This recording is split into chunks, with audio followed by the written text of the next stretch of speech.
And a good evening, everybody, and welcome to Carving It Up Live right here on Facebook Live, YouTube, and Twitter. As always, I'm Bryson Carver, and I am hyped for this Monday show. Oh, I got a lot to talk about today. For the live audience, as you can see, I'm wearing my Dak Prescott jersey with my Dak Prescott hat, as I wear many times on this show. I'd say probably 80-85% of all shows I do, because that's my quarterback, dang it. Cowboys play the Eagles tonight.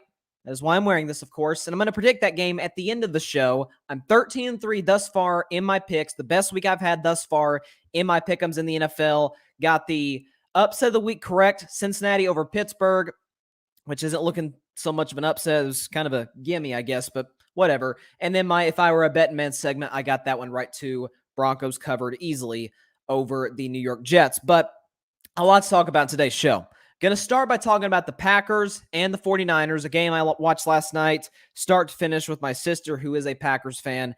And I got to tell you, it was not fun. It was not fun having to hear smack talk all night. But going to talk about that and what I saw from Green Bay that I haven't seen the Matt LaFleur era, as well as Kansas City Chargers. Chargers with the upset at Arrowhead. And I'm here to tell you, I'm a little, not a lot, but a little concerned about Kansas City moving forward, and shouts to the Chargers for going in and get that dub. Also, looking at, Josh Gordon just signed with the Chiefs as well. Bucks, Rams. I think the Rams are the best team in the NFL. I'm just going to go ahead and say it, and I'm going to elaborate on that later in the show, as well as unvaccinated NBA players. I'm going to go into a whole spiel about that. So a lot to talk about in the show today. Let's start Packers, Niners. First of all, what a game. I picked the 49ers to win. Obviously, I was wrong. And like I said, unbelievable game played by both teams. I feel like the Packers should have won that game by a couple of touchdowns. It's not a shot at Green Bay, because I'm actually about to compliment Green Bay a lot, which is somewhat rare from this show. But hey, this is what I do, man. I give credit where credit's due. But when I look at this game from Green Bay's perspective, what I saw in them, I have not seen from a Matt LaFleur-led team. And that is the fact that they played a physical, hit-you-in-the-mouth football team in the San Francisco 49ers. Niners like to run the ball, great offensive line, defensively, Nick Bosa and Eric Armstead, those guys are everywhere, and great linebackers. That team's physical. There's a reason they bullied their way all the way to the Super Bowl a couple of years ago. That's a great football team in San Francisco. No question about it. By the way, Jimmy Garoppolo, shouts to him. He played well. He played really well, in my opinion. But what I give a lot of credit to Green Bay for, I talked about on Friday, I had the Niners winning the game because, A, Green Bay's defense did not impress me whatsoever. Obviously, in week 1, they were awful against the Saints. And even in week 2, Lions went up and down the field on those guys. Up and down the field, even though they shut them out in the second half, I was like, nothing about Green Bay sticks out to me. 49ers, on the other hand, they're plugging in Trey Sermon. They're plugging in all these different running backs, and everybody works. Why? Because they have a great offensive line and a coach who loves to run the football. That's why the Niners have been so successful in running. That's why the running backs have been so successful. And yet, last night, the Green Bay Packers, who we know have a good running game, bordering on great, right? Aaron Jones is a top 10 running back in the league, no question about it. But you got an offensive line that was missing its left tackle, David Bakhtiari, was missing other starters, and they pushed that Niners defensive line around on running plays. Do you realize the Packers, with Aaron Rodgers, outrushed the 49ers 100-67? Now, some of that was the fact that they took a 17-0 lead. Some of that was the fact that they got a key takeaway early in the game. Jimmy G threw an awful pass. I don't know what he was doing.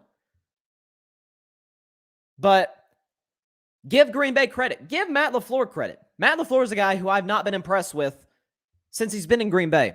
Because my thing is, yeah, you've got Aaron Rodgers. It's not saying it's easy to succeed, but it makes it a whole lot easier. Sean McVay's learned that lesson the first 3 games, right? With Matt Stafford over Jared Goff. Having a great quarterback makes things a lot easier. But Matt LaFleur outcoached Kyle Shanahan last night. Make no mistake about it.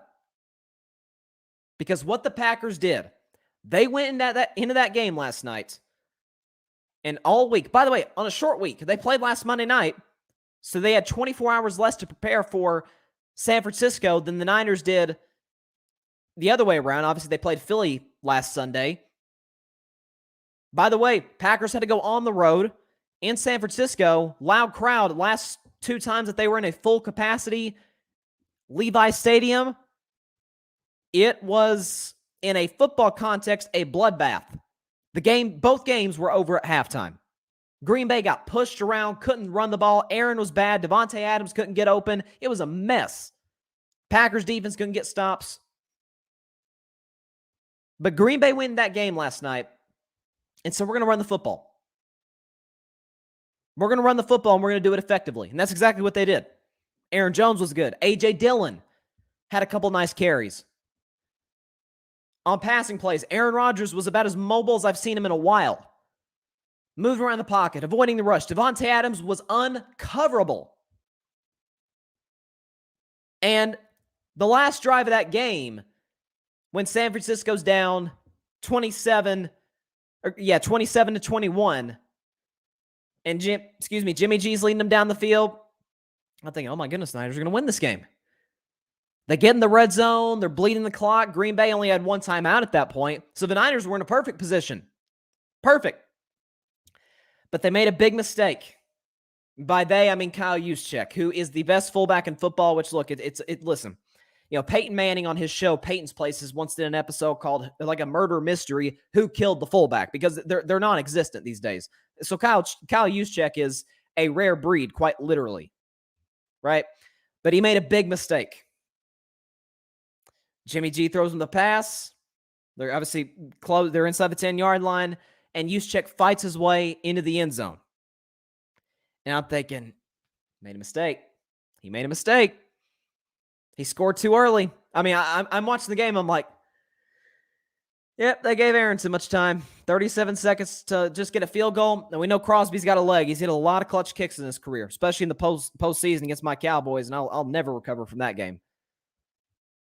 But what did Aaron Rodgers do? Quick throw to Devontae Adams, and there was an incompletion, and then another completion, field goal range. And on that spike, when Aaron and the offense hustled to clock the football, stop the clock with 3 seconds left, as soon as Aaron threw the ball into the dirt, you could see him, yes, fist pump, right? He knew. And one thing I will give Aaron Rodgers credit about is this, is that when you were hearing about, and I talked about in the show, I played the clip a couple weeks ago after they just got embarrassed by the Saints, when he told Aaron Andrews he thought seriously about retirement. I'm like, well, that's not good. Is he now his Packers teammates are like, is he committed? Is he all in? Well, last night, even from a guy who questioned that, I think that question's been answered. Aaron's all the way in. Did you see his reaction when that kick went through? Jumping up and down the field, hugging teammates, pumping his fist. Yeah. In the post-game interview with NBC's Michelle Tafoya, he talked about there's a romance that he has with the game of football. So Aaron's all in, which is a good matter. No. It's a great sign for the Green Bay Packers. It's a great sign. So if you're San Francisco, I didn't think Jimmy G played poorly. I really don't. I get, the fact that he had the one interception, but outside of that bad throw, I felt like he was fairly efficient all night. Passer rating of 87, not great, but I feel like he made the key throws that mattered, especially on that last drive. Deebo Samuel made some unbelievable plays. George Kittle, Packers defense couldn't stop him. I still have some concerns about Green Bay's defense. I haven't moved at all on that. But offensively, Matt LaFleur, Aaron Rodgers, Packers offensive line, which was undermanned, tip of the cap. Tip of the cap to y'all. Because they went in with an objective. We are going to run the football. They did just that. And so shout out to the Green Bay Packers. They did what they were supposed to do. They did what they came in there to do. And they're 2-1. They got Pittsburgh next week, and I'd be shocked. Green Bay is already favored -6.5 by Vegas. I honestly thought it'd be more than that. I mean, Pittsburgh looked at least Pittsburgh's offense looked abysmal yesterday. And I'll do some quick recaps from some of the other NFL games that I don't get to do a deep dive into, if you will. But one of the games I'll get to do that with is the Rams-Bucks game. Easily the most hyped game of the weekend, America's game of the week, Fox. And I'm going to go on and say it. Rams are the best team in the NFL. Now, that does not mean that I think they're going to go 20-0 or they're going to, just breeze through the playoffs. I still believe Tampa Bay is going to win the Super Bowl. Still believe it. No question about it. But today, I don't think there's a question that all around the Rams are easily the best team in the NFL. Because when you plug in a Matthew Stafford, and I think we're starting to see that Detroit was the problem. I used to use the nickname, I think Rob Parker of FS1 invented it, Stat Padford, right? He'd put up big numbers, he'd throw for 300-400 yards, and it would mean absolutely nothing because the Lions couldn't do anything. It's a dysfunctional mess of an organization. By the way, how did the Lions lose yesterday? My goodness. Get into that quickly later in the show. But so far, Lions are 0-3, Rams are 3-0. I mean, there's, that matters. That's not nothing. As I have a comment from my man Grady Edwards, shout out to him. Going back to the Niners-Packers game, he said Trey Lance should sit on the bench all darn season. As long as Jimmy G is healthy, he is their absolute best chance to compete for a Super Bowl. That's it. I mean, the guy has... You look at Kyle Shanahan, who I still believe is a great coach, but when he hasn't had Jimmy G, he's not even come close to making the playoffs. So, the 1 year Jimmy G is fully healthy, they go to the Super Bowl and almost beat Kansas City, which is no easy task, to say the least. But back to the Rams and Buccaneers. Here's why the Rams are the best team in the NFL. It's kind of like what I talked about with the Bucs going into this season. And there's one thing that's a big question to me with the Bucs that I'll get into. But with the LA Rams, where's their weakness? What part of the team, what area of the team is average? Quarterback's clearly not average. Running game's unbelievable. Offensive line's amazing. Got great receiving targets. Cooper Kupp has been... Man, if you got Cooper Kupp in fantasy, man, good for you because he is tearing it up right now. If I'm not mistaken, I think he's leading the league in receiving yards and catches. So thus far, through 3 games, he's been the best receiver in football. Tyler Higbee caught a touchdown. He's my fantasy tight end, okay? Tyler Higbee helped me out yesterday in yet another blowout for my fantasy team. So thank you, Tyler.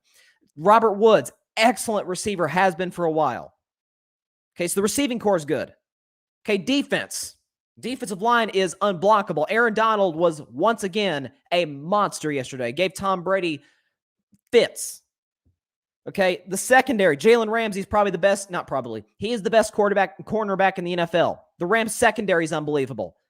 Put on a clinic when it really mattered. I know Tom Brady threw for 400 yards, but a lot of those yards came when the game was basically over. They did a great job on the Tampa Bay receivers. The linebacking core, unbelievable. Special teams, excellent. Excellent. And so, where's the Rams' weakness? It darn sure ain't it coach. I mean, look at this guy. Look at Sean McVay. I mean, he's losing his mind there on the sideline. I'm watching the game. I'm like, dang, he really wants to win this game. He's high-fiving teammates. He's running with them in the locker room.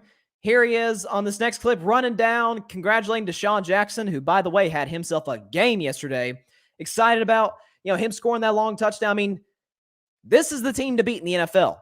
Now, if the Rams and Bucks do happen to meet in the NFC Championship game, which today, of course, looks very likely, although I'm still not going to count my Cowboys out. Don't you worry. I'm still not going to count my Cowboys out of getting there. Not to the Super Bowl, but to the NFC Championship game. I believe if these two teams play, the game will be in Tampa. Because here's the thing. The Rams, as great as they are, their division is brutal. Cardinals are 3-0 just like them. Niners could easily be 3-0. Okay, Seattle's going through some struggles. Only reason I had Seattle getting in the playoffs because of Russell Wilson and not much else. I mean, I got a lot of concerns about the Seahawks. But this is a tough division. Whereas for Tampa Bay, yeah, the Saints are good, but they're not contenders. Right? The same could be said about Carolina, who may threaten to go to the playoffs, but they're not Super Bowl contenders. And Atlanta is, I mean, congratulations. You beat the New York Giants yesterday. The Giants are terrible. Okay. So the Buccaneers are probably going to go 6-0, if not 5-1 in their own division. I don't think I can say the same thing about the Rams. So with that being said, I think the game will be in Tampa if these two teams do match up again. And it's, again, looking highly likely that they will match up in, later in the season. Grady says, you're right about the Rams. Robert Woods is the Mike Conley, good comparison, of the NFL. So unnoticed, one of the better two receivers in the NFL for a while now. He has. Jared Goff loved him. If I'm not mistaken, he was really good in Buffalo before he went to the Rams. He can play. He gets open as easy as, like you said, any two in the NFL, any number two wide receiver. And so, for Sean McVay, you see how excited he is. You see how hyped up he is. A lot of that's the fact that now he can say, without a question, I've got the guy. I don't think Sean McVay ever truly believed that he had the guy with Jared Goff. Because any given Sunday, Jared Goff could throw for 3 or 4 touchdowns and throw for 350, or he could turn the ball over. He could throw 2 interceptions, fumble, and barely crack 215. I mean, you didn't know what you were getting from Jared Goff. And something else, and I heavily criticized Jared Goff for this for years. Sean McVay would have to give Jared Goff the audible in his helmet, in his headset. Like, Jared Goff couldn't do that by himself. Matt Stafford can. By the way, one last point about Goff. 0-10 without Sean McVay.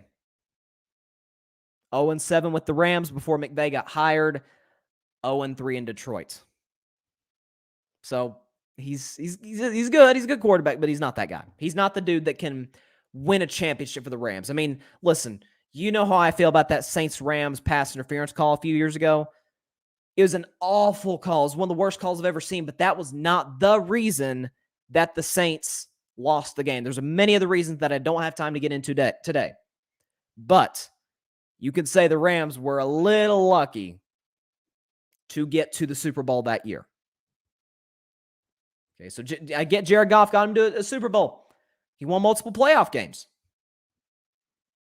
But if your head coach, heck, even if your team does not know what they're getting from you on any given Sunday, take some of the life out of the team. Take some of the life out of the franchise.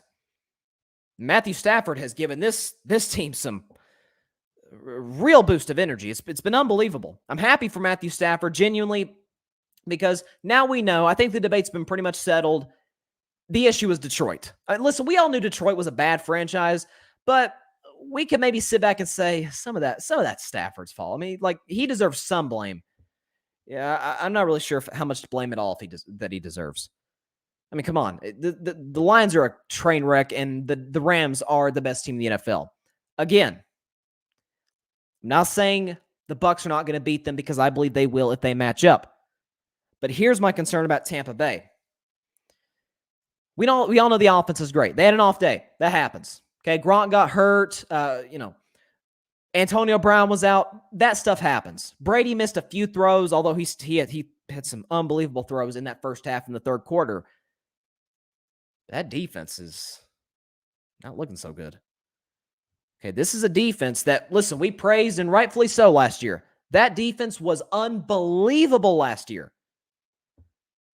This year, ladies and gentlemen, they're giving up 29 points a game, which is 27th in the NFL. Their pass defense is 31st, second to last. The secondary has been atrocious. Now, I get it. They played 3 really good offenses their first 3 games. Dallas, Atlanta, Rams. I understand that. But this secondary is a nightmare. It's awful. By the way, third down defense, only 2 teams in the whole National Football League, 3 teams in the whole National Football League are worse. They're the 4th worst third down defense in the NFL. So that means they can't get off the field. That means if they give up a long drive and say the opposing defense, let's use the Rams, for example. Rams got a great defense. Say the Rams stop Tampa Bay. Tampa goes 3 and out. Then that tired, gas defense has to go right back on the field. And then it's just you're playing catch up from there. So That's my only concern about the Buccaneers. Linebacking core is still elite. Levante David and Devin White especially, monsters. Best linebacking duo in the league. Okay, defensive line, they're going to get Jason Pierre-Paul back. Shaq Barrett's a beast. And Ndamukong Suh. Vita Vea is a monster. They'll be fine.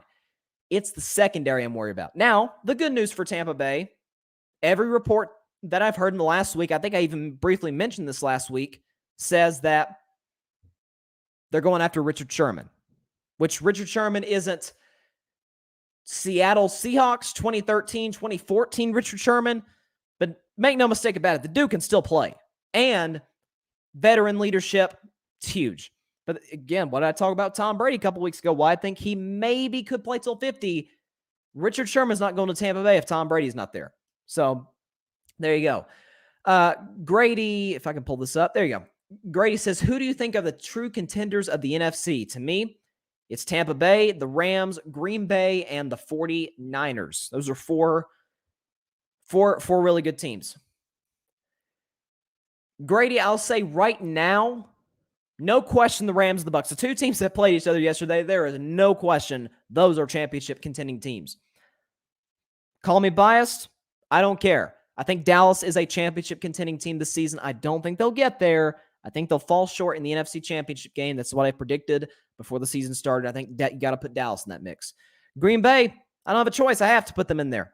They looked excellent yesterday. Niners, I agree with you.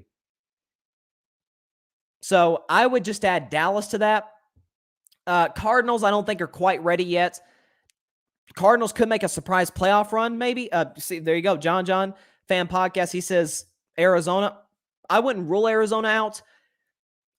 I'll give it a few more weeks, and if they're still playing the way they're playing, I'll put Arizona in that group. But listen, it's a stacked NFC per usual, and it's anybody's game right now. I think the two best teams are clearly Rams, Bucks, but like I said, Green Bay looked excellent yesterday. They proved finally that they can play and play well against a physical team, which the Niners are. Speaking of the Niners, I think they're contenders. I think the Cowboys are contenders. So that's kind of where I'm at. My man, Clutch Sports Talk, Ryan Flowers, he says NFC is wide open. No question about it, man. No question about it.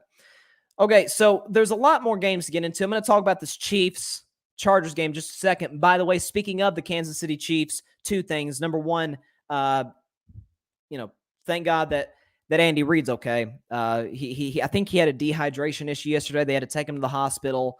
Thankfully, he's okay, and every indication is he should return to work soon if he hasn't already. So thank goodness for Andy Reid. Then the second thing is our annual tradition, Josh Gordon getting reinstated. The Kansas City Chiefs have signed him. Kansas City Chiefs have signed Josh Gordon. So you know what? Let's just go and talk about Chiefs-Chargers. I am officially at least a little bit concerned about Kansas City. And here's why. If you're okay, fine. Let's look at the good side for the Chiefs first. Let's think about the good things with Kansas City.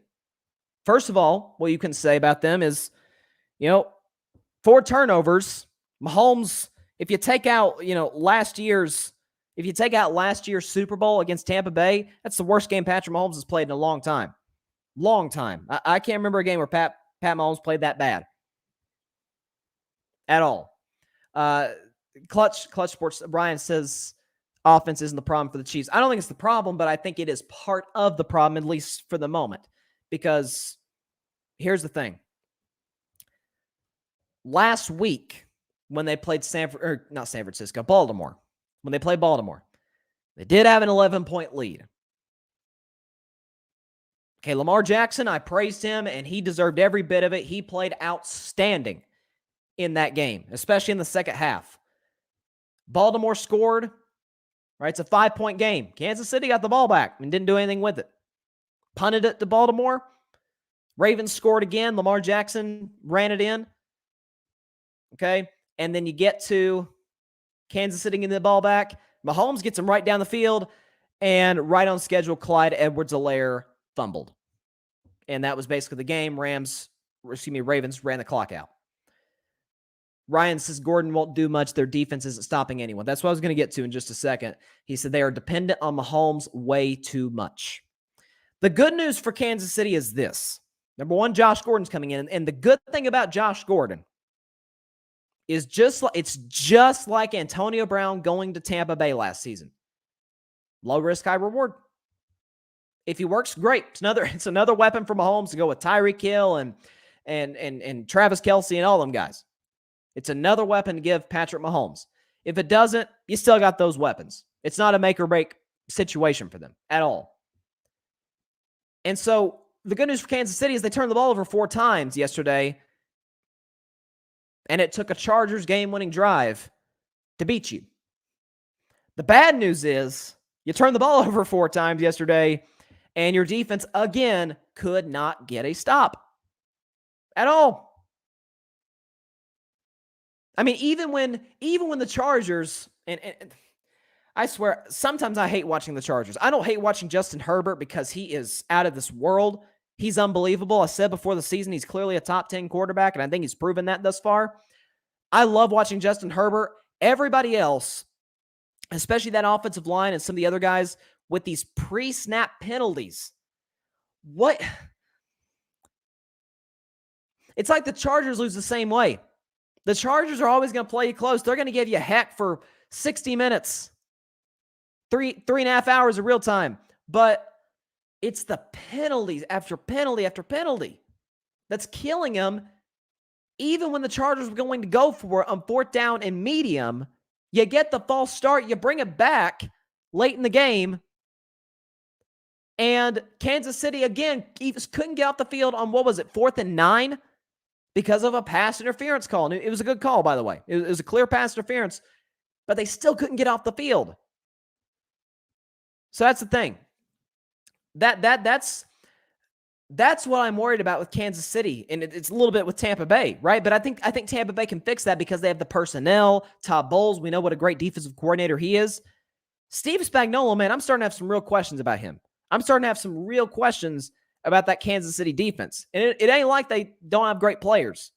Chris Jones, Frank Clark, Honey Badger. Those dudes are amazing. Those dudes are Pro Bowl level players. Everybody else, I got big questions about. Cannot get off the field. Ryan says Gordon is washed up. Wideouts come out of college every year. That's the thing. Receiver is the easiest position to draft in the NFL. I mean, every year you got like 3 or 4 receivers that come in. You're like, dang, those dudes can play. Those dudes are going to be, those dudes are going to be in the NFL for a long time. So, yeah, I mean, you're right. And Grady says Kansas City doesn't have a number 2 receiver. Losing Sammy Watkins is hurting them a little bit. Yeah, and I don't think it's going to be it's not like they're struggling to score points. They can score on literally any defense in the NFL. I mean, the Rams defense, any defense.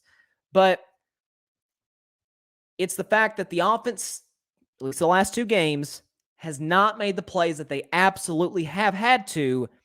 And secondly, and this was their problem in 2018 when Mahomes won his first MVP, the defense can't get off the field. And Ryan says their defense has never been elite. The problem is other teams can score just as fast as the Chiefs. That gap is closing. Even Baltimore, look what they did yesterday against the Lions. They scored in a blink. Dallas can score in a blink. So can Tampa Bay. So can the Rams. I mean, Matt Stafford's throwing it deep to Kupp and Van Jefferson, and Deshaun Jackson at 34. Looks like he's still 24 with the way he can run. You're right. Teams have caught up a little bit. And so now you factor, there's always this talk every year after a team wins a championship, at least in the NFL, the championship hangover. And I've said the same thing consistently because the facts back it up. Rarely is it the defending champion that has a hangover, a fall off the season after. It's usually the team that comes up short, the runner-up, which in this case is the Kansas City Chiefs. Like you can tell, Tampa Bay, they've got defensive problems, but we know they're going to be in the final 2 teams in the NFC. Kansas City, listen, this is why I picked Buffalo. And Buffalo played badly against Pittsburgh in week 1. Next 2 weeks, nobody can stop Josh Allen or Emmanuel Sanders, who had a big game yesterday. He's also on my fantasy team, by the way. Stephon Diggs, I'm sorry. Cole Beasley. He's crazy, but Cole Beasley. So it's not panic mode yet for Kansas City. I mean, look, when I look at their schedule right now, they play Philly next week. They should win that game easily. But then they got Buffalo. That's a tough one. Washington's defense has not been good at all. They should win that game. Tennessee. It's Derrick Henry we're talking about. Ryan Tannehill's got Julio Jones and A.J. Brown. Tennessee's got a lot of weapons. They can give Kansas City's defense real fits. Heck, they beat him a couple of years ago in Nashville. I think this game's in Nashville, so there you go. Giants are awful. Packers is going to be a tough test. The Raiders are undefeated. Just win, baby, as the late Al Davis said. Dallas can score on you. Denver's 3-0. Okay, got the Raiders again. Chargers just beat you in Arrowhead. Okay, Pittsburgh can't score on anybody, so they'll be fine. Joe Burrow. If Joe Burrow's healthy at this point in the year, right? Week 17. Jamar Chase. That offense looks good. And then you got Denver to close out the season. So, save for a few teams, any of the teams that Kansas City plays going forward can score on them. So that's what you got to step back and look at if you're a Chiefs fan and if you're Andy Reid. And again, our best wishes are with Andy Reid. Thankfully, he looks to be okay. And then some of it also, you got to factor in, Kansas City has done a lot of talking these last 2 years, and I've always said on my show, and this is why I hate the taunting penalty in the NFL. Hate it. I got no problem talking your smack if you can back it up. No problem at all. Matter of fact, talk your talk, man. I love it. It makes the sport that much more interesting. It gives more appeal. It's great. But if you can't back it up, then zip it.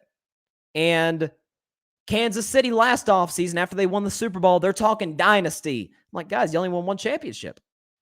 To me, you don't become a dynasty until you win like 3 championships in like 6 or 7 years. Like in a 6 or 7 year span, if you win 3, I consider that a dynasty. Or if you win, like the New England Patriots, for example. People forget, Patriots, after they won their 3rd championship, didn't win another one for another decade. But in between, they were still great. They went 18-0. They had 2 Super Bowl appearances in that time span. It's not like they fell off and then had a second dynasty. Kansas City's not a dynasty. 1 championship. And then this offseason, you got Patrick Mahomes and other players talking about 20-0. Well, you're 1-2. So that dream is long gone. Long gone. So if you're talking 20-0, got no problem with it. Not saying you can't, but back it up. If you can't, and you said what you said, we're going to hold you to it. We keep receipts here at Carving It Up, and the media as a whole, for the most part, keeps receipts. John says 2-5, talking about he considers a dynasty to be 2 championships in 5 years. I don't know, the Heatles, right, with LeBron, Wade, and Bosh, they won 2 championships in 4 years. It was a great team, but as far as that run that they had, it won't ever be considered as great as the Showtime Lakers or even the Celtics, as decades and decades ago with Bill Russell, or the Warriors, or the Bulls in the 90s, or even the Spurs, right? The Spurs never won back-to-back championships, but they won like 5 and 15 years. So, that's kind of how I feel about that. Clutch Sport. Oh, this is a hot take. Okay. All right, Ryan. I can't wait to watch his show later. Y'all check out Clutch Sports Talk, by the way, 8 p.m. Eastern, 5 p.m. Pacific time, pretty much everywhere you're watching this show right now. Check out Ryan Flowers' show. He says, without Mahomes, they're not even a playoff team. He's talking about the Chiefs. Interesting. That's a take right there, my man. Wow. Grady says, this is a question for later, as I have somewhere to go now, but do you think the NBA should come out and mandate players be vaccinated? It surely seems like that's what they're saying. Believe me, Grady, I'm going to say a lot about that in just a second. I got a lot to say. Ryan says dynasty has to be consecutive. I don't think it has to be, because like I said, the Spurs never won back-to-back championships, and I consider them a dynasty. 5 championships in 15 years is pretty great. Grady says, without saying it, I'm personally pro-choice when it comes to that kind of stuff, but it really seems like that's what they really want from the players. Great show, and have a good one, Bryson. Have a good one, Grady. I appreciate you. Appreciate you stopping by, as always, with some excellent points in the comments. All right, so let's just go into it. Let's do it. The vaccine thing has become a big story. in the NBA. There's no question about it. It's really been the dominating story of today and of the last few days. And you've got a lot of players that are talking a lot about the vaccine. I'm going to get into what Bradley Beal and Andrew Wiggins said in just a second, but Kyrie Irving, per usual, had something to say about the vaccine. This was him at the media day, which, by the way, he was virtual because of the fact that he's not vaccinated. He cannot go inside of the Nets facility. Kyrie Irving on the vaccine. I appreciate your questions, bro. Honestly, I like to keep that stuff private, man. I'm a human being first, and obviously living in this public sphere, there's just a lot of questions about what's going on in the world of Kyrie, and I think I just would love to just keep that private and handle it the right way with my team and go forward together with a plan. So, obviously I'm not able to be present there today, but that doesn't mean that I'm putting any limits on the future of me being able to join the team.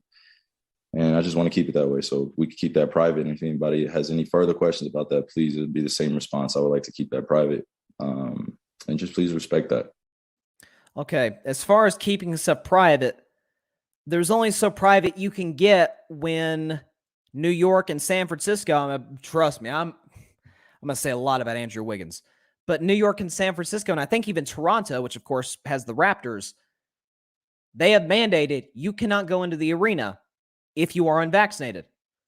But then again, is this any different from what we've seen from Kyrie Irving probably since he got to Boston?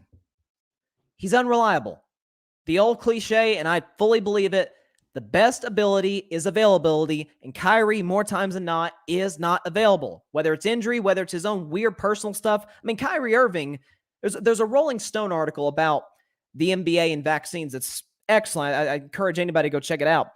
It says right here, quote, Irving, who serves as a vice president on the executive committee of the Players Union, recently started following and liking Instagram posts from a conspiracy theorist who claims that secret societies are implanting vaccines in a plot to connect black people to a master computer for a plan of Satan.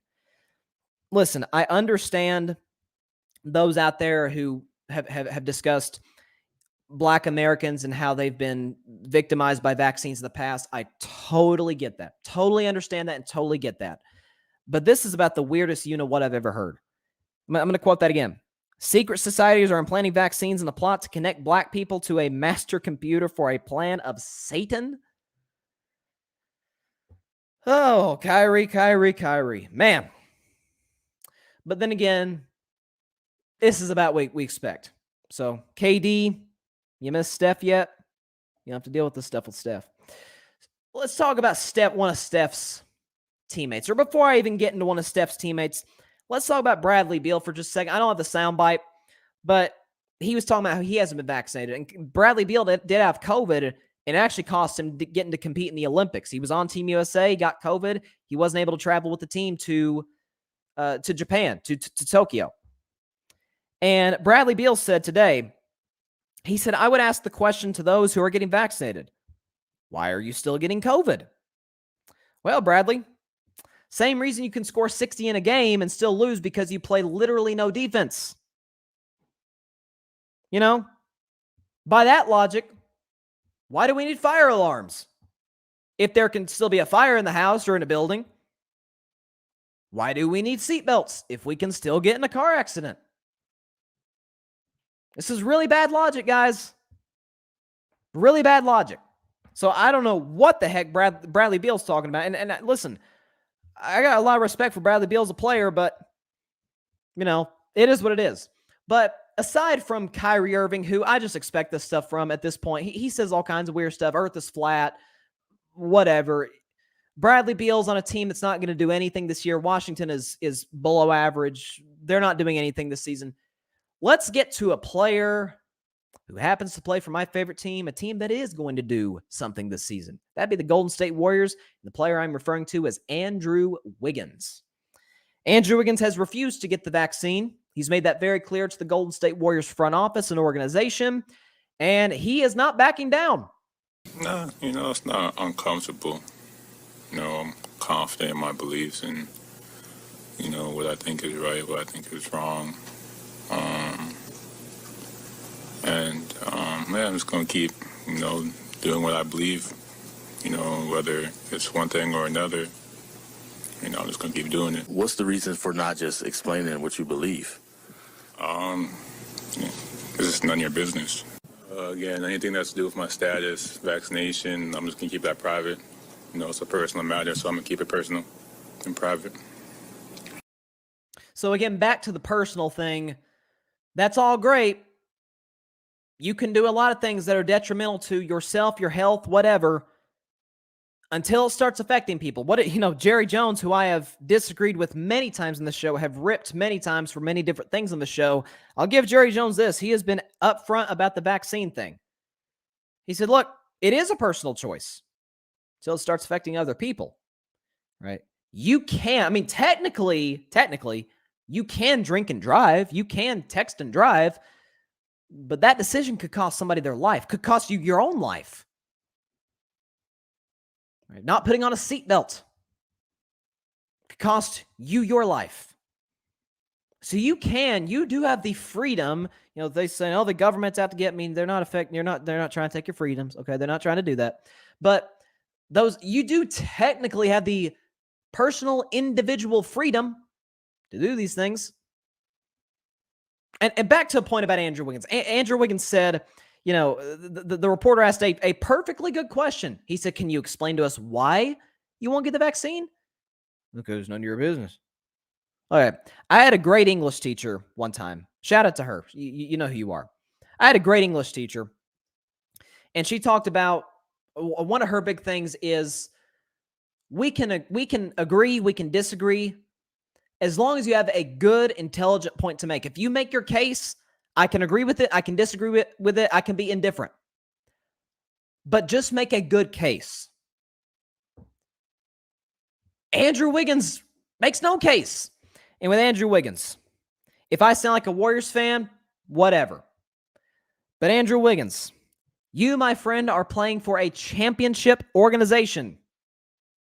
Your teammate Steph Curry has battled through ankle injuries. He's battled through all kinds of stuff to get to where he's been. Klay Thompson, your other teammate, has been battling. By the time Klay Thompson gets back, it will have been 2.5 years since he played a dribble of NBA basketball.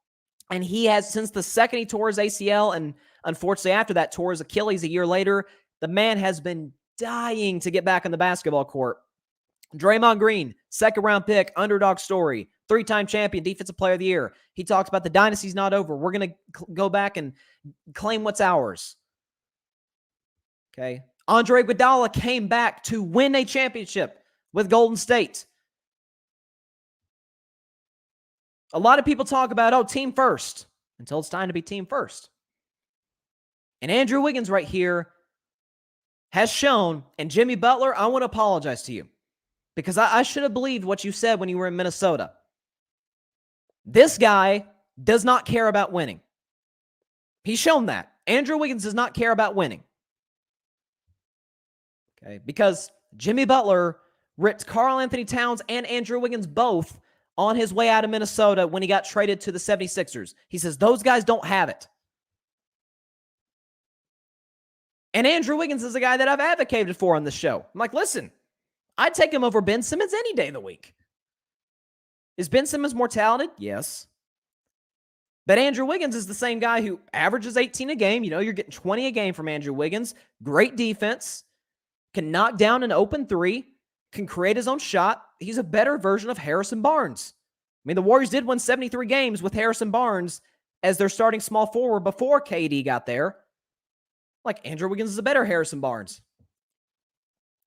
But I did ignore the fact that he was a number one pick. And what is the constant criticism of Andrew Wiggins been? Work ethic.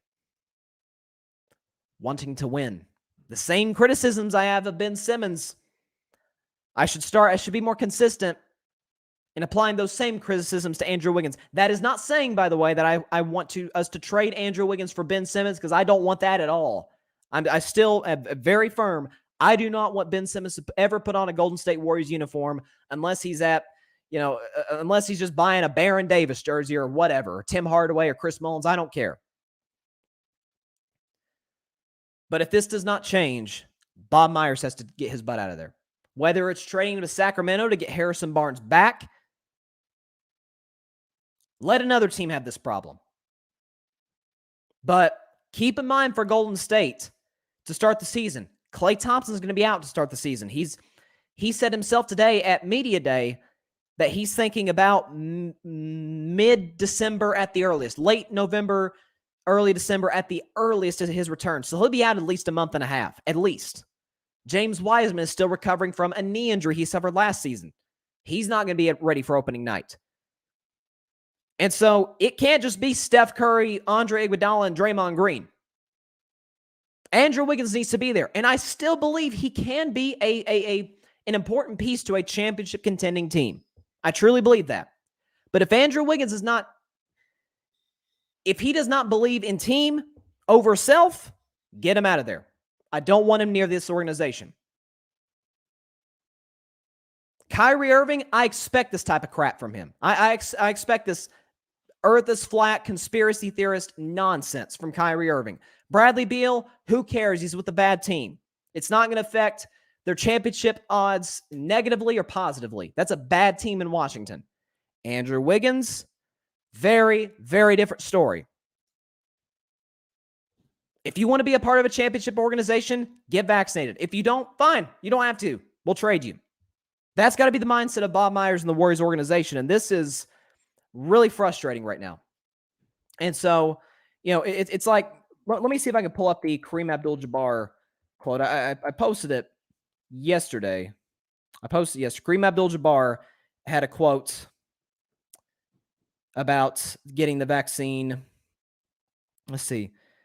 I can't pull it up. But he was basically talking about if you're not going to do the research, don't criticize it. Because these people, listen to the Larry Bobs on Facebook who know more than actual epidemiologists about this virus. These people saying, "Oh, I do my research." Are you telling me every single thing that you put in your body, you do research? Please. Athletes get all kinds of stuff put in their systems. They don't know what's in everything. How many athletes have gotten suspended for PEDs, performance-enhancing drugs, and have come out and say, I had no idea. Whether that's true, whether that's false, no idea. But, if your kids are in a bad situation health-wise, and the doctor prescribes something that will help them, do you just go and do your research, or do you completely take your doctor's word? These people say, I do my research on everything. BS. No, they don't. So if Andrew Wiggins wants to tout his beliefs, I'm very strong, confident in your beliefs. Tell us. What are your beliefs? At least put it out there so we know. So this is just a mess that the NBA is dealing with right now. What's actually kind of surprising is that less of a percentage of NBA players are vaccinated than NFL players, which, knowing how both of those leagues operate, really surprised me. Genuinely surprised me. So, listen, this is something that's going to be a topic of discussion for the next 2 weeks leading up to the season, really 3 weeks before the NBA season starts, 3 weeks from tomorrow. But it's funny. A lot of guys say team over self until it's actually time to put team over self. And as far as the personal freedom thing, yeah, listen, you got freedom to do a lot of things. You technically have freedom to do some really bad things that are detrimental to yourself and others. That does not mean there won't be consequences. The vaccine clearly works. Okay. I got the numbers right here. 99% of hospital admissions in America are those who are not vaccinated. Okay. Right here in the state that I live in, Tennessee. Y'all know I'm from Tennessee. Vaccination rate is only 41% in the state. Fully vaccinated people who have acquired coronavirus is 0.4%. Not even 1%. So don't tell me that this vaccine doesn't work and stuff. John says pay difference. That's why. NFL, NBA. Probably. There's more to lose. You're right as far as pay in the NFL because Michael Porter Jr. just got a massive contract. I like Michael Porter Jr., but dang, $207 million? That's a lot for Michael Porter Jr. But yeah, you make a good point. Pay difference. So that's just kind of where I'm at, guys, is that if you want to be there for your team, really be there for your team, especially if your team is contending for a title, you don't want to do anything to jeopardize that. But some people aren't willing to do that. That's what they're doing. It's what Kyrie Irving has shown. It's what Bradley Beal has shown. It's what Kyle Kuzma has shown. And it's what a guy from the Golden State Warriors, a team that I believe right now absolutely has just as good of a chance as anybody to win a championship, Andrew Wiggins, has made his point known. And if that point does not change, Golden State needs to find a deal to get him out of there, because they can't deal with this all season long. Whew. All right. Let's get to a few comments. Man, come on, John. Hope you got to say about the Yankees sweep, LOL. Dang. This is a bad weekend for me. This is a bad weekend because the Red Sox got swept by the Yankees, John's Yankees. John Carlos Stanton owns us. I'll give it up. John Carlos Stanton owns the Boston Red Sox. That one sucked. My Tennessee Vols lost to our hated rival Florida. Of course, it's not really much of a rivalry because Tennessee has 2 wins since I have been alive. But it's not like I expected Tennessee to win, but it doesn't make it feel any better. So I'm going to need the Dallas Cowboys to make my night a little better tonight, or at least to make my weekend a little better. Because dang Yankees, man. Listen. Major League Baseball, the countdown to the playoffs is on. We got 6 days left of the regular season. Got only like 5 games tonight, but the Yankees are up 1 game on the Red Sox to host the wild card game. The Red Sox are only up 1 game on Toronto just to get into the wild card game. You got the NL wild card, which could possibly have a 100-win team, the Dodgers, the defending champs, taking on a team in the Cardinals that's won 16 straight games. So the playoffs this year in baseball are going to be awesome. They're going to be awesome. And I'm going to have multiple guests on throughout the postseason in October. My man Alfred Parsard Jr., shouts to him from the Metropolitan Report, big Mets fan. So it was not a great year for him. But he's going to be on the show multiple times in October to break down all the games, all the matchups. And we'll probably predict just about every one of them and see who comes out on top. And so it's going to be fun, man. I hate that the Yankees swept us at Fenway, mind you. I mean, Jack Harlow was there. Lil Wayne was there at some of those games during the series. Make sure they both are never allowed in Fenway Park again. They cursed us, man. They cursed us. Dang. The good thing about the Red Sox is, though, 2 easy series coming up against Baltimore and against Washington, so they very well could still host the wild card game over New York, who has a slightly harder schedule. They actually played Tampa Bay their last series of the year. So, geez. Let's go over, before I predict tonight's game between my Dallas Cowboys and the Philadelphia Eagles, let's talk about some of the other games in the NFL. So, of course, I talked about Carolina and Houston on Friday's show, but Washington and Buffalo. I picked Buffalo to win. That offense is lethal. And this Washington defense is not. I mean, when you look at their numbers, keep in mind, this was a defense that was 2nd overall last year. 2nd overall defense in the league last year, so they were unbelievable. Points per game, 29th. Yards allowed per game, 31st. Passing yards allowed per game, 29th. Rushing yards allowed per game, 26th. In other words, their defense has been really bad the first 3 games. I mean, look, the Giants looked atrocious yesterday against Atlanta's defense at home. And on the road, the Giants looked like the Chiefs or the Rams. They were going up and down the field on Washington. So that this is not a good day for you if you're a Washington football team fan. You still don't have a franchise quarterback. I really like Taylor Heineke. I do, but he's not a franchise quarterback. He's just not. So Washington's not in a good spot right now. And Buffalo, listen, I picked Buffalo just like John in the comments there. We both picked them to represent the AFC in Super Bowl 56, and think it's safe to say that's looking pretty strong right now, certainly stronger than Kansas City. Bears, Browns.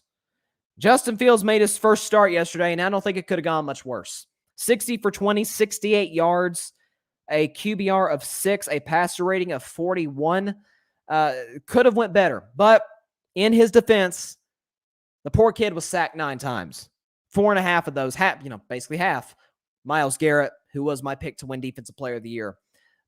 Bad debut start for Justin Fields.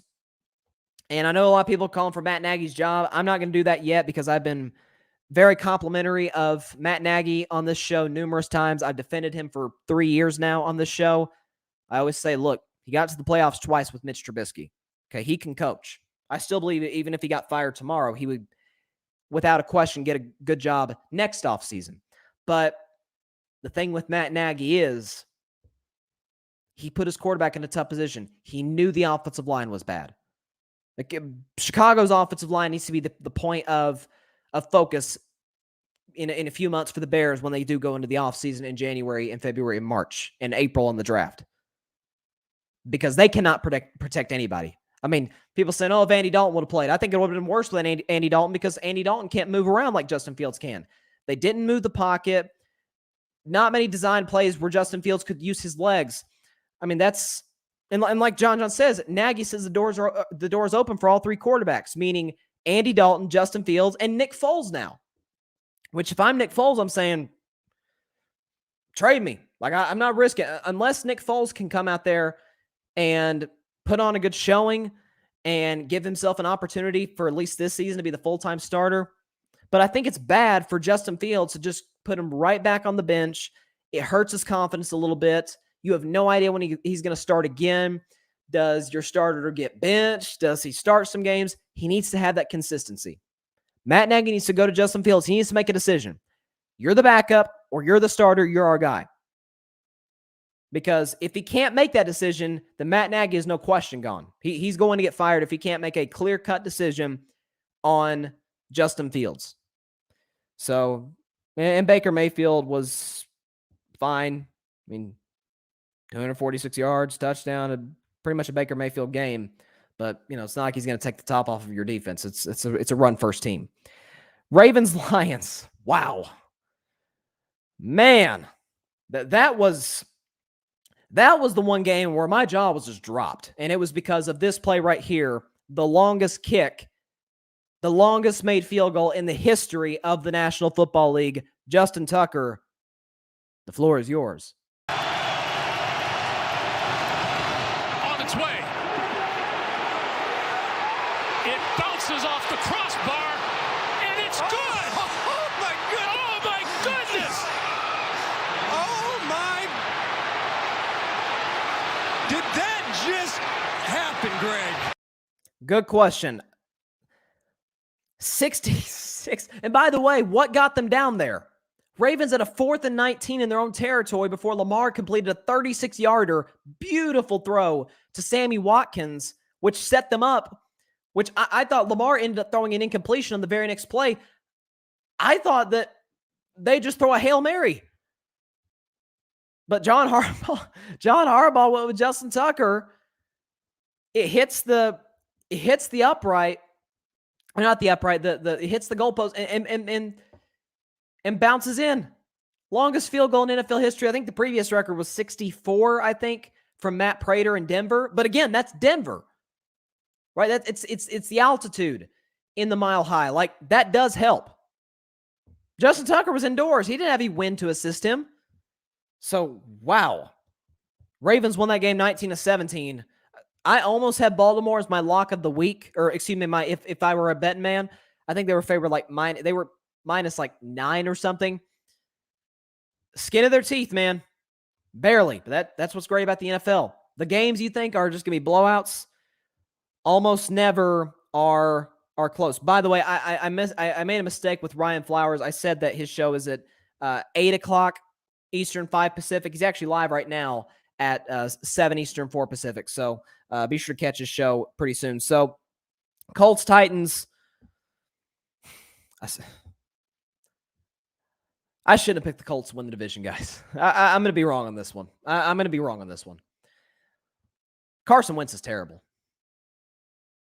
I know I had to fight for a year with the whole Dak, Carson Wentz is better than Dak Prescott thing back when Carson was with the Eagles, which drove me up a wall because it was, man, that looks terrible now, and I knew it looked terrible then. But I didn't think Carson Wentz was bad. I just thought Dak was better. Carson Wentz is awful.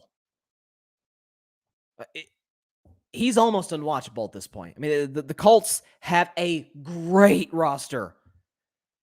And Carson Wentz is 0-3. Phillip Rivers, 40-year-old Phillip Rivers got this team to the playoffs with an 11-5 record. And Carson Wentz, who's way more talented than Phillip Rivers, especially a 40-year-old Phillip Rivers. He's awful. I mean, that Titans defense is not very good, and he did nothing. Like I said, if Carson Wentz couldn't succeed with Frank Reich, the guy who made him almost into the MVP in 2017 before he got injured, which, shocker, he's hurt again, then nobody can. Like Carson Wentz, I think next year is going to be a backup in the NFL, which is sad because he's got the talent, but he's terrible. Decision-making, awful. Can't stay healthy. Not consistent enough. I mean, that's not the makings for a franchise quarterback. Leadership has come into question with him. It's over for Carson Wentz as a starter after this year. Talked about Chargers, Chiefs earlier. Saints, Patriots. This is a weird one. I picked the Saints to win. And by the way, I want to give a shout out to the Saints because they've been in a hotel for like 5 weeks because of what happened, obviously, with Hurricane Ida in New Orleans. So like opening day, they were supposed to play Green Bay at home, but they had to play the game in Jacksonville. And they won 38-3 over Aaron Rodgers.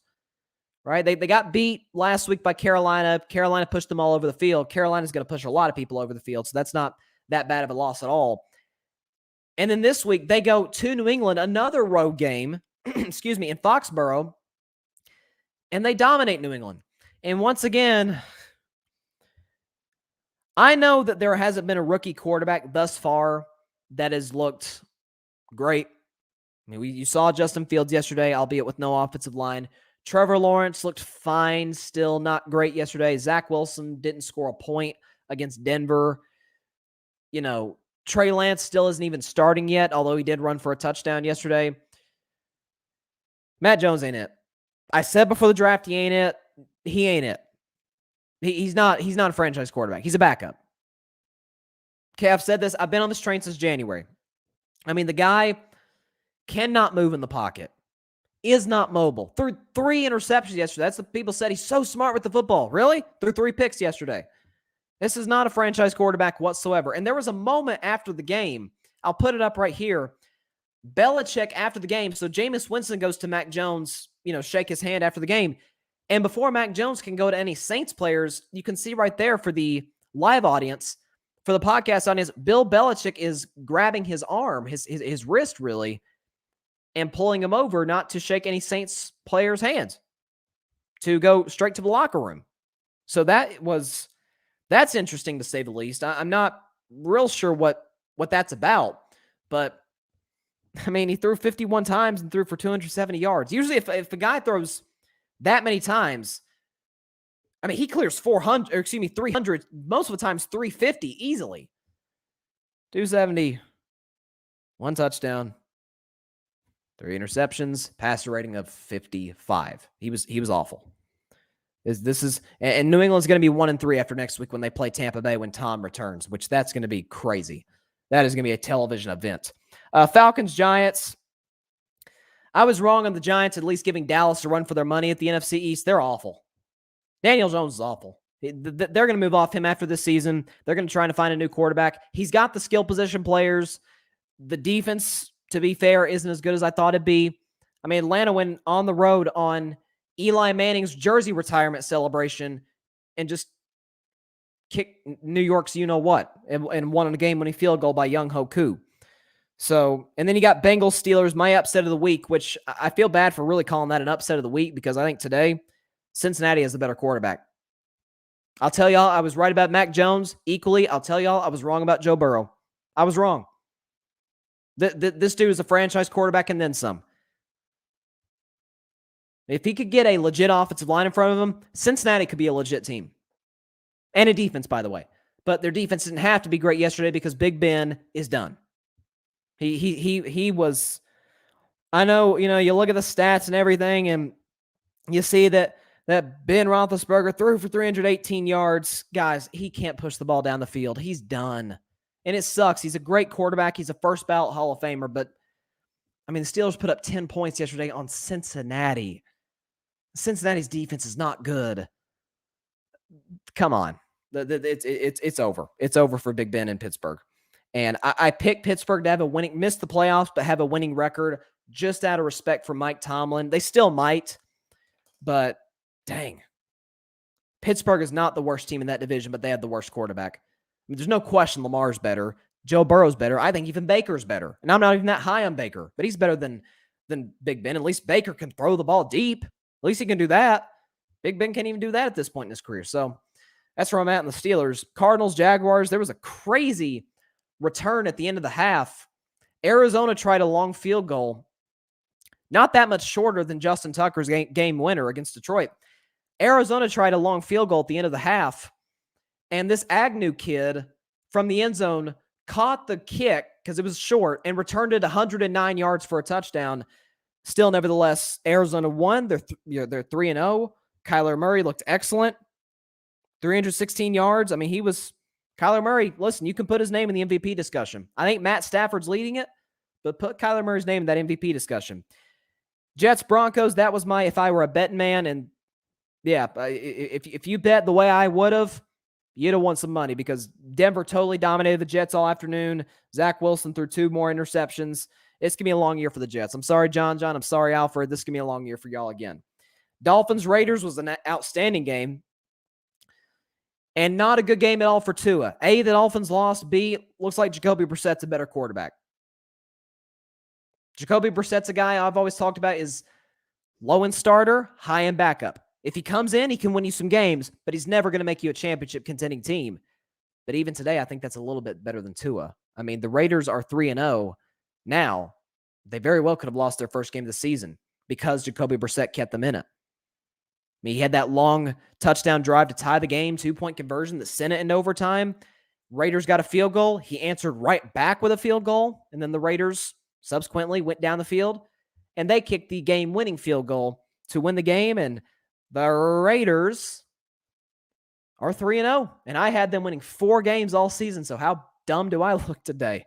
But, man, shout out to Derek Carr, shout out to John Gruden, and shout out to that defense, which wasn't great at the end, but is coming along fairly well. Bucks, Rams, talked about that. Seahawks, Vikings, I did pick Minnesota to win this game. Seattle's defense is terrible. It's terrible. I had major concerns about it going into the season. Russell Wilson kind of faded in the second half. Only had 298 yards, but Seattle didn't score a point in the second half. They've got some real serious issues to address defensively going into next week, which I think the Seahawks next week play the 49ers. Whew. Green Bay's not a good defense in San Francisco and move the ball up and down the field. They very well could do that on Seattle at home, by the way. And then I talked about the Packers 49ers. We got one more game to close out week 3. We're about to be 1/6 of the way through the NFL regular season. You got the Philadelphia Eagles taking on the Dallas Cowboys. As of right now, Dallas is favored in this game, only -3.5. As we all know, the home team gets 3 points. So they are that close. Vegas is that close to making this a pick'em game. And so, look, Philadelphia looked very impressive in week 1 against Atlanta. Jalen Hurts was amazing. Devontae Smith, first-round pick, looked outstanding. Last week against San Francisco, though, different story. Only scored 11 points. Did nothing in the second half. Dallas, on the other hand, week 1 came that close to beating the defending champs on the road on banner night, on opening night. Dak looked outstanding, but they couldn't really run the ball. Well, last week, Dak was good, not great, but they ran the ball very effectively with Ezekiel Elliott, and especially Tony Pollard, who I think should be the starting running back right now, to be completely honest with y'all. With all that said, y'all know about Philadelphia. You know how good they are. You know about Dallas, how good they are. Let me go and put up the final score. Dallas is going to dominate Philadelphia tonight. 38-17. You see the score right there. Dallas is going to win this game convincingly tonight because, look, Philadelphia's defense, particularly their secondary, is really beat up. Okay, let's talk about a guy who's not in their secondary, who's on their defensive line, Brandon Graham, done for the year, unfortunately. Brandon Graham's a really, really good dude. And so while I will always despise the Eagles, got to give credit and respect where it's due. Brandon Graham's a great dude, and so I hate to see that he goes down with an Achilles injury. And so praying for you, man, wishing you all the best in a speedy recovery. But there's way too much going against Philly than against Dallas. And listen, frankly, Dallas is just a better football team. Better quarterback, better receivers, better offensive line, although Philly's is good. Better running game and a better defense. Yes, I think Dallas has a better defense than Philadelphia, and they certainly will tonight. And it's going to be a long night for my man Jalen Hurts. Dak Prescott's going to throw a party on Philadelphia, which he has many times in his career. Dallas will win this game 38-17 and make my pretty horrible sports weekend a little better. So with that, that is all the time we have for tonight's show. We appreciate everybody stopping by on this crazy packed Monday. Catch Carving It Up on Thursday at 6 p.m. Eastern, 3 p.m. Pacific time, right here on Facebook Live, YouTube, and Twitter. If you're on YouTube, by the way, be sure to click that big red subscribe button. Be sure to like, comment, share. Helps the channel grow exponentially. We really appreciate it. If you're listening to Carving It Up podcast, we appreciate that as well. Every episode is available 1 hour after each live show ends on Spotify, iHeartRadio, Google Podcasts, Anchor, as well as wherever you get your podcasts. So with that, have a great evening. Enjoy the game. I think I will. I think we're going to win in a blowout. I feel good. But enjoy your night. See y'all on Thursday. God bless you all. Peace out.